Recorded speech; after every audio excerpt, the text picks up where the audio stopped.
0 miles southwest of the field. There is one 5 miles in diameter.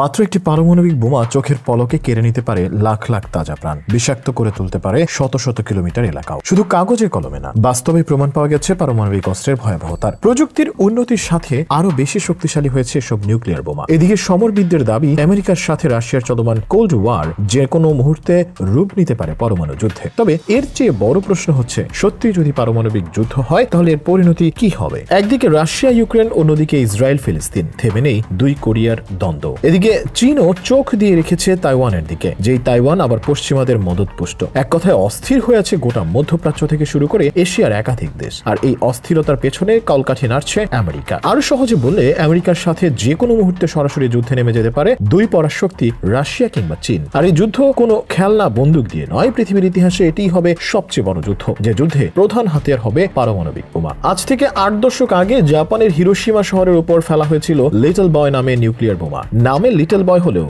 এই বোমার তেজস্ক্রিয়তা এতটাই প্রকট যে আজও এই অঞ্চলটি মানুষের বসবাসের যোগ্য নয়। এ ছিল আজ থেকে 80 বছর আগের ঘটনা। 80 বছর পর হাজার গুণ বেড়েছে পারমাণবিক বোমার সক্ষমতা। বিশ্লেষকরা বলছেন, পরমাণু যুদ্ধের ভয়াবহতা কল্পনার বাইরে। হিরোশিমা ও নাগাসাকিতে যা হয়েছিল, এবার এর চেয়ে হাজার গুণ বেশি ভয়াবহ হতে পারে। পারমাণবিক যুদ্ধ বাঁধলে বোমার বিস্ফোরণ এবং এর প্রভাবে সৃষ্ট বৈশ্বিক দুর্ভিক্ষে বিশ্বের অন্তত 500 কোটি মানুষ মারা যাবে। পারমাণবিক বোমা বিস্ফোরণের কারণে তৈরি হওয়া তেজস্ক্রিয় ধুলাবালি ছায়ে বায়ুমণ্ডলে আটকে যাবে সূর্যের আলো। এতে সরাসরি বিস্ফোরণের চেয়েও বেশি মানুষ মারা যাবে। যুক্তরাষ্ট্রের রাটগার্স বিশ্ববিদ্যালয়ের এক গবেষণায় পৃথিবী ধ্বংসের এমন মানব সৃষ্ট পরিণতির চিত্র উঠে এসেছে। নেচার ফুড নামের সাময়িকীতে এই গবেষণার ফলাফল প্রকাশিত হয়েছে। বিজ্ঞানীদের গবেষণায় পারমাণবিক যুদ্ধের 6টি সম্ভাব্য দৃশ্যকল্প উঠে আসে। গবেষণা অনুযায়ী সবচেয়ে বাজে পরিণতি হবে রাশিয়া যুক্তরাষ্ট্রের মধ্যে পারমাণবিক যুদ্ধ হলে। এই যুদ্ধে বিশ্বের অর্ধেকের বেশি মানুষ নিশ্চিহ্ন হয়ে যাবে। দুই শক্তিধর রাষ্ট্রের মধ্যে পারমাণবিক যুদ্ধ শুরুর 3 থেকে 4 বছরের মধ্যে বিশ্বের খাদ্য উৎপাদন 90% কমে যাবে। যুদ্ধে পারমাণবিক বোমা বিস্ফোরিত হলে বায়ুমণ্ডলে ঢুকে যাওয়া ধুলাবালি ছায়ের সম্ভাব্য মাত্রা হিসাব করে এই আনুমানিক তথ্য পেয়েছেন বিজ্ঞানীরা। গবেষণা কাজে যুক্তরাষ্ট্রের ন্যাশনাল সেন্টার ফর অ্যাটমসফিয়ারিক রিসার্চের আবহাওয়া পূর্বাভাস প্রযুক্তির ব্যবহার করেন তারা। এর মাধ্যমে বায়ুমণ্ডলের সঙ্গে শস্য উৎপাদনের সম্পৃক্ততা যাচাই করে বিশ্বের শস্য উৎপাদনের একটি আনুমানিক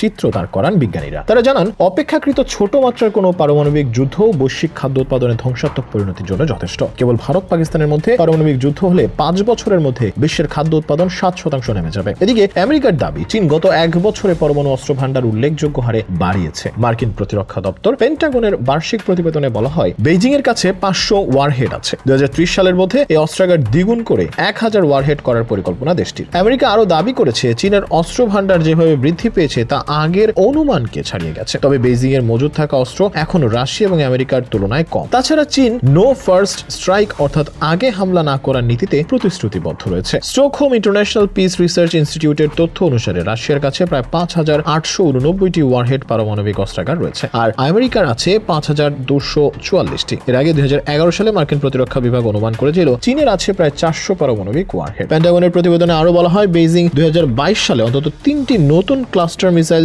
সাইট নির্মাণ শেষ করেছে। এর মধ্যে অন্তত 300টি নতুন ইন্টারকন্টিনেন্টাল ব্যালিস্টিক মিসাইল রয়েছে বলে জানান মার্কিন কর্মকর্তারা। বিশেষজ্ঞদের মতে, পারমাণবিক যুদ্ধ বাদলে মৃত্যুর মিছিল দেখবে বিশ্ব। মানুষ পরিণত হবে ছাইতে, পাখিরা আকাশ থেকে ঝাঁকে ঝাঁকে পড়বে, আর যারা বেঁচে যাবে তারা মরবেন তেজস্ক্রিয়তা থেকে। এরপরও যারা বেঁচে যাবেন তারা বিশেষ সান্ত্বনা পুরস্কার পাবেন। তবে কারা এই পরমাণু যুদ্ধে জড়াবেন এবং কারা এর জন্য দায়ী হবেন তা স্পষ্ট করে উল্লেখ করেনি সাংবাদিক জ্যাক বসন। সংবাদ মাধ্যম গার্ডিয়ান বলছে, বিশ্বের বিভিন্ন দেশে যতগুলো পরমাণু অস্ত্রের ওয়ারহেড রয়েছে, পৃথিবীর ধ্বংস করে দেওয়ার জন্য এতগুলো যথেষ্ট। স্নায়ুযুদ্ধের যুগে অবস্থা যখন দিনে দিনে খারাপ হচ্ছিল, সে সময় মার্কিন প্রেসিডেন্ট রিগেন একটি মূল্যবান কথা বলেছিলেন, পারমাণবিক যুদ্ধে আসলে কোনো পক্ষই জয়ী হতে পারবে না। কখনোই আমাদের পারমাণবিক অস্ত্র ব্যবহারের পথে হাঁটা উচিত নয়। যেসব রাষ্ট্রের পারমাণবিক ভান্ডারে এই মরণাস্ত্র মজুদ আছে, তাদের এটা নিশ্চিত করা উচিত যে এগুলো কখনোই ব্যবহার করা হবে না। তারপর ধীরে ধীরে এগুলো থেকে বের হয়ে আসতে পারাটাই হবে আসল কাজ। পারমাণবিক যুদ্ধের পরিণাম কি হতে পারে তা বেশ ভালো মতোই জানে পারমাণবিক শক্তিধর দেশগুলো। এরপর যদি কোনো দেশ পারমাণবিক অস্ত্র হাতে তুলে নেয়, তা হবে বিশ্ব মানবতার বিরুদ্ধে যুদ্ধ। আর সেই যুদ্ধ বিশ্বের জন্য যে ভয়াবহ ধ্বংস বিপর্যয় ডেকে নিয়ে আসবে, তা হবে